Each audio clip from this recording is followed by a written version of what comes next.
In today's video, I'm going to teach you how to delete multiple Google Docs at once from Google Drive. It's a simple process that can save you time, whether you're cleaning up old files or trying to organize your documents more efficiently. We'll walk through each step together, and by the end, you'll be ready to tidy up your Google Drive with ease. First, let's begin by accessing Google Drive. Make sure you're logged into your Google account. Once you're there, you'll see a list of all of your files and folders.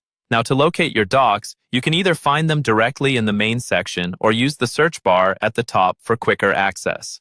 If your files are scattered across different folders, consider using the search bar as it can save you time by narrowing down your results to just Google Docs. Next, you need to select the documents you'd like to delete. You can do this by holding down the Control key on Windows or the Command key on a Mac, and then clicking on each document.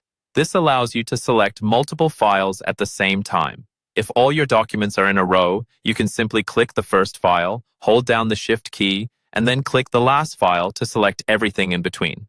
Remember, selecting multiple files is only necessary if you want to delete multiple documents simultaneously. Once you have your documents selected, you'll notice a small trash can icon at the top of the page. This is your delete button.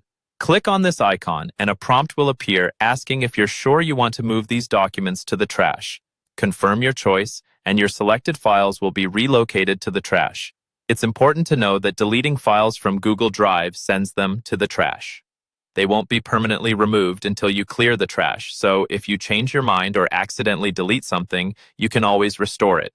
To do this, click on Trash from the left-hand menu to see all your deleted files. If you want to restore a file, simply right-click on it and select Restore. Finally, if you're certain that you want to permanently delete all the files in your trash, you can click Empty Trash.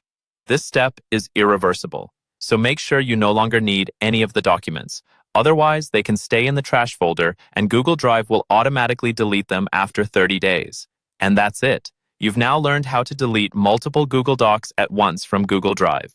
Go ahead and apply these steps to organize your documents and keep your digital workspace clutter-free. Thanks for watching, and happy organizing.